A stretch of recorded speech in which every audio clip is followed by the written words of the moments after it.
Padre Pio viveu pouco antes de instalar a maior crise que a Igreja Católica como um todo já viveu na história.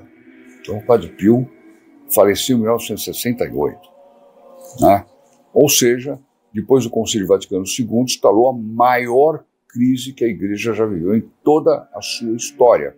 Isso dito por vários papas, inclusive Paulo VI, que diz que a fumaça de Satanás havia penetrado no seio da Igreja. Crise causada, antes de tudo, por uma crise do clero, isto é, dos sacerdotes.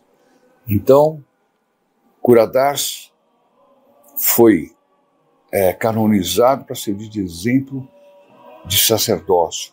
Padre Pio é suscitado por Deus um pouco antes da maior crise que haveria na Igreja, e essa crise seria a crise dos sacerdotes. Quer dizer, quais são os desígnios de Deus com esses santos que ele suscitou? Do dia para a noite, presta atenção nesses números, hein?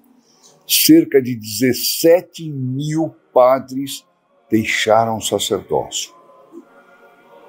Hoje a gente reza no final das missas pelas vocações sacerdotais, etc, mas a crise foi brutal. 17 mil sacerdotes abandonarem o sacerdócio praticamente do dia para a noite, num curto período de tempo.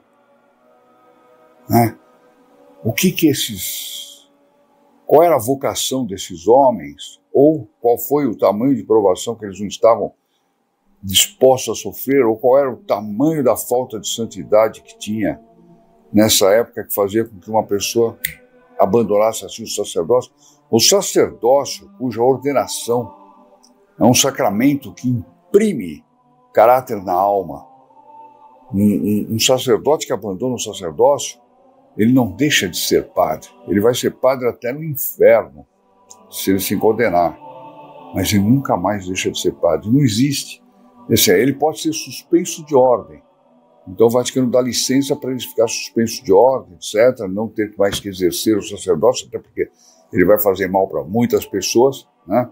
Mas ele continua sacerdote, a tal ponto que se ele tiver uma estrada e tiver um acidente e tiver alguém em perigo de morte, ele pode dar os últimos sacramentos para essa pessoa, esse sacerdote que abandonou o sacerdócio. Em artículo mortis, chama, ele pode ouvir confissão, ele pode dar absolvição, etc. É muito sério. Do dia para a noite, cerca de 17 mil padres deixaram o sacerdócio. Os seminários se esvaziaram. A gente vai aqui em Bom Jesus do Pirapora, por exemplo, pertinho de São Paulo. Tem um seminário gigantesco, transformado em museu. Mas gigantescos, que conhecem sabem. Comente aqui. Eu gostaria muito que vocês comentassem coisas dessas aqui no nosso vídeo, até para compartilhar com as pessoas informações que vocês têm que gostariam que os outros soubessem. Mas aqui é uma coisa flagrante. Um seminário gigantesco, vazio, transformado em museu, móveis caindo aos pedaços, fotografias emboloradas. Triste, muito triste. Devia estar lotado de vocações. Em Portugal, fiquei impressionado. Eu fui no Mosteiro da Santa Cruz, lá não foi em Portugal, foi lá em Santiago de Compostela, né? Uma coisa imensa,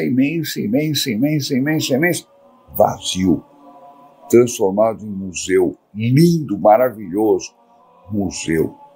Quantos e quantos outros seminários, conventos transformados em museus na Europa? Quantos e quantos? Né? Estou citando só alguns aqui, só para barbaridade. É quase como se as portas do inferno não prevaleceram contra ela. Mas muitas igrejas serão transformadas em museus. Mas não prevalecerão.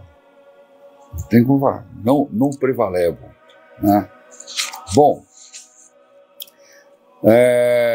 os seminários se esvaziaram e os padres que permaneceram no ministério já não sabiam mais o que eram. Aí começou a teologia da libertação, começou de tudo, né? Tudo quanto é maluquice que muitos da minha geração assistiram, né?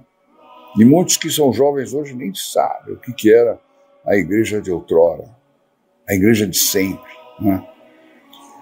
Muitos que permaneceram no ministério não sabiam mais o que eram, começaram a pôr em dúvida a identidade sacerdotal e não mais se viam como representantes de Cristo para renovar no altar o sacrifício da cruz. Quer dizer, ele esqueceu qual era a vocação dele. Aquilo se obnubilou diante dos olhos dele. Terrível isso. E vai vir mais por aí. Nós estamos vendo no ano que vem o sínodo, onde já tem várias reações na linha de acabar com essa identidade sacerdotal. Muitos episcopados, como o da Alemanha, por exemplo, propondo coisas absolutamente brutais. Eu estou pedindo muito minhas palavras, evidentemente, propondo coisas inaceitáveis, né? Mas a meta disso tudo é acabar com o papel do sacerdote dentro da igreja.